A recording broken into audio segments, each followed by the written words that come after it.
பெருஞ்சோதி பெருஞ்சோதி தனிப்பெரும் கருணை பெருஞ்சோதி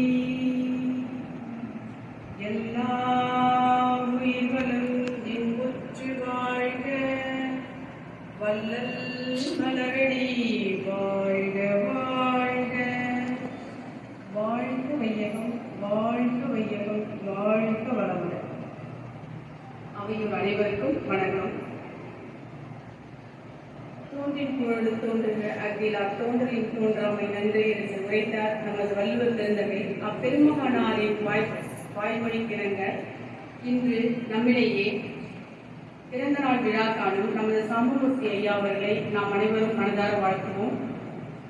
இன்னைக்கு நம்ம எல்லா வீட்லையும் அன்னைக்கு சொன்னாங்க எல்லா வீட்லையும் ஒரு டாக்டர் இருக்கும் அப்படின்னு சொன்னாங்க. ஒரு டாக்டர் இருந்தாக்கா அந்த வீடு நல்லா இருக்கும் அப்படின்னு சொல்லிட்டு இருக்க காலத்துல நம்ம ஐயா தான் எல்லா மருத்துவ முறைகளையும் கொண்டு வந்தீங்க.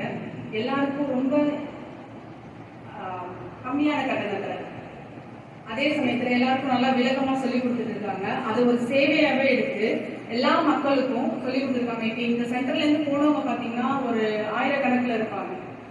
ஆயிரக்கணக்கான மருத்துவர்கள் வெளியே போயிட்டு அவங்க அங்கிருந்து ஒரு நூற்றுக்கணக்கான மாணவர்களை உற்பத்தி பண்ணிட்டு இருக்காங்க. அந்த நூற்றுக்கணக்கான மாணவர்கள் எவ்வளவு பேர் ரெடி பண்ணுவாங்கன்னு பாருங்க. இப்ப அவ்வளவு பேருக்கும் வாழ்வாதாரம் சரி செய்யப்படுது. அதே போல உடல் ஆரோக்கியம் நல்லா இருக்குது. இது நம்ம எதுவும் மருந்து மாத்திரை கொடுத்து பண்ணல, ஐயா சேவை மனப்பான்மையோட செய்யறதுனால அவர்கிட்ட கத்துட்டு போற எல்லாருமே அதே சேவை உணர்வோட செஞ்சுட்டு இருக்காங்க. அதனால ஐயா அவர்கள் வாழ்வில் எல்லா வளமும் பெற வாழ்க்கணும். அதே போல இந்த சேவா மையம் இருக்கிறதுனால தான் இங்க எல்லாரும் கத்துக்கிறாங்க. அப்ப இந்த சேவா மையம் மேலும் மேலும் வளர்றதுக்கு நம்ம இப்ப மருத்துவ பயணத்துக்கு நம்ம வெளியில போறவங்க என்ன பண்ணணும்னா, நம்ம ஒரு 4 பேருக்கு நம்ம நல்லதை பண்ணோம்னா தானா வருவாங்க. நீங்க எங்க கத்துக்கிட்டீங்க, உங்களுக்கு யார் சொல்லி கொடுத்தாங்க, எப்படி கியூர் ஆகுதுன்னு கேட்டு அதை தெரிஞ்சுக்க ஒரு 4 மாணவர்கள் வருவாங்க. அவங்கள பார்த்து ஒரு 40 மாணவர்கள் வருவாங்க. ஸோ இப்படிதான் இதை நம்ம வளர்த்துக்கிட்டே போகும். ஸோ இந்த மையமும் சிறப்பா வாழறதுக்கு நம்ம வாழ்த்துக்களை சொல்லிக்கிட்டே இருக்கும். அதுக்கப்புறம் இவங்களுக்கு உதவி செய்யறவங்க ஒரு இந்த நிகழ்ச்சி நடக்கணும்னா இது சாதாரணமா நடந்துராது. இந்த நிகழ்ச்சி நடக்கிறதுக்கு நிறைய பேர் பக்கபலமா இருக்காங்க. ஹேமலதா மேடம், அப்புறம் விஜயகுமார் சாரு, அதுக்கப்புறம் அவங்களுக்கு பல குழந்தைங்க, அவங்களோட ஹஸ்பண்ட் பாத்தீங்கன்னா இது எல்லாரும் ஒட்டுமொத்தமா சேர்ந்து ஒரு குடும்பமா, இப்ப நம்ம எல்லாரும் ஒரு குடும்பமா இந்த குழு இருக்கோம். இவங்க எல்லாரும் சப்போர்ட் பண்றதுனால இது இவ்வளவு தூரம் வளர்ந்துட்டு இருக்குது. அப்ப இன்னும் கூட நம்ம இன்னும் கொஞ்சம் சப்போர்ட் நம்மளால என்ன பண்ண முடியுமோ அந்த சப்போர்ட்டை நம்ம பண்ணலாம். அதுக்கு எல்லாருக்கும் ஒரு ஊக்கம் இருந்தா போதும். நம்ம சப்போர்ட் பண்ணுவோம் நம்ம சாருக்கு அப்படின்னு சொல்லிட்டு சப்போர்ட் பண்ணலாம். அடுத்து இன்னைக்கு பட்டம் பெற வரவங்க இவங்க எல்லாரும், நீங்க எல்லாரும் போயிட்டு ஒரு சேவை மனப்பான்மையோட முதல்ல ஸ்டார்ட் பண்ணுங்க. நம்ம வீட்டுல நம்ம ஃப்ரெண்ட்ஸ் இப்படி பண்ண ஆரம்பிச்சீங்கன்னாக்கா உங்களை தேடி எல்லாரும் வர ஆரம்பிப்பாங்க. நீங்க யாரையும் தேடி போக வேண்டாம். ஒரு 10 பேர், ஒரு 4 பேர், ஒரு 2 பேரை நம்ம சரி பண்ணிட்டோம்னா அவங்க கேட்பாங்க, உங்களுக்கு யார் சொன்னாங்க, யார் பண்ணாங்க, எங்க போனீங்க, என்ன இப்படி கேட்டு ஒரு ஆயிரக்கணக்கான மக்கள் உங்களை தேடி வருவாங்க. ஸோ நம்ம சேவை உணர்வோட போய் நம்ம செய்யும் போதுதான் இந்த கலை எல்லாருக்கும் போய் சேரும். மக்கள் எல்லாரும் அறியாமையில இருக்காங்க. இப்ப டிவி பாக்குறோமா, பார்த்துட்டே இருக்கும். எத்தனை மணி நேரம் பார்ப்போம் தெரியாது, எவ்வளவு மணி நேரம் வேணாலும் டிவி பார்த்துட்டே இருக்காங்க மக்கள். நம்ம பார்ப்போமான்னு தெரியல, நம்மளாம் ஒரு லெவலுக்கு வந்துட்டாங்க. ஸோ இவங்களாம் பார்க்குற சான்ஸ் இல்லை.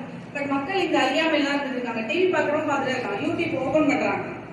ஓபன் பண்ணிங்கன்னா போதும், உங்களை எங்கேயோ கூட்டிட்டு போயிடாது, ஒரு உலகம் தனி உலகத்துக்கு நம்மளை அழைச்சிட்டு போயிட்டு நம்ம மாடு பார்த்துட்டே இருக்கோம். எவ்வளவு டைம் போகுதுன்னு தெரியாது. ஆனா நீங்க வீட்டுல இருக்க வேலை செய்ய எவ்வளவு நேரம் ஆகும்? ஒரு ½ மணி நேரத்துல வேலை முடிச்சிடலாம். ஒரு சமையல் பண்றோமா ஒரு 1 ஹவர்ல முடிச்சிடலாம், 45 மினிட்ஸ்ல முடிச்சிடலாம். ஆனா நம்ம என்ன பண்றோம், ஆர்டர் பண்ணி வாங்கிடுவோம். இவ்வளவு நேரம் டிவி பாக்குறோம், செல்போன் பாக்குறோம், இதெல்லாம் பார்த்துட்டு ஆர்டர் பண்ணி வாங்கி சாப்பிட்டுட்டு இருக்கோம். ஸோ இதை கொஞ்சம் நம்ம அவாய்ட் பண்ண பார்க்கணும். நம்மளோட ஒர்க் தேவைக்கு யூஸ் பண்ணுங்க. தேவைக்கு நம்ம யூஸ் பண்ணிக்கலாம். இப்ப இருக்க டெக்னாலஜி நிறைய நம்மளுக்கு கொண்டு வருது, நல்ல விஷயங்களை கொண்டு வருது. சமயத்துல நமக்கு நிறைய தீங்குகளும் இருக்குது, நெகட்டிவ் இருக்குதுல்ல. அதுல பாசிட்டிவா எவ்வளவு நேரம் எது யூஸ் பண்ணிட்டு அதை பயன்படுத்தி நம்ம செஞ்சிட்டோம்னாக்கா நம்மளும் நல்லா இருக்கலாம், மற்றவங்களும் நல்லா இருக்கலாம். ஸோ எல்லாரும் வீட்டுக்கு போயிட்டு உங்க வீக்கெண்ட் ஸ்டார்ட் பண்ணி உங்க ஊரு, உங்க ரிலேஷன்ஸ், அப்புறம் இந்த நாட்டை நம்ம ரொம்ப கஷ்டப்படாம, இப்போ ஒரு யூட்ரஸ் ஆப்ரேஷன் போனாங்க எவ்வளவுமா ஃபீஸ்?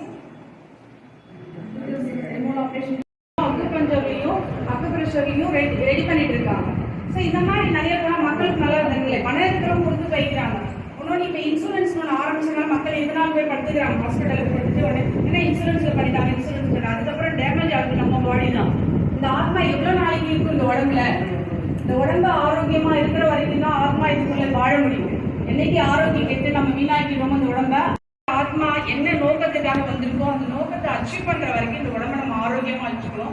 அதை நம்ம மட்டும் ஃபாலோ பண்ணாம நம்ம கூட இருக்கிறவங்க, நம்ம ரிலேஷன்ஸ், நம்ம ஊர் பகுதி வாழ் மக்களுக்கு நம்ம சொல்லி கொடுத்துட்டோம் வச்சுக்கோங்க, அவங்க ஒரு 100 பேர் கொண்டு போயிடுவாங்க. ஸோ இது அப்படியே பரவிடும். அதனால நீங்க எல்லாரும் இன்னைக்கு எல்லாரும் என்ன பண்றோம்னாக்கா இதை தெரிஞ்சுட்டு போய் நல்ல விதத்துல யூஸ் பண்ணிட்டு எல்லாரையும் வாழ்த்துறோம். இந்த பட்டம் பெறுவர் அனைவரும் பல்லாண்டு வாழ, சேவையாளர்கள் சேவை தொடர்ந்து வாழ வேண்டும் என்று வாழ்கிறோம்.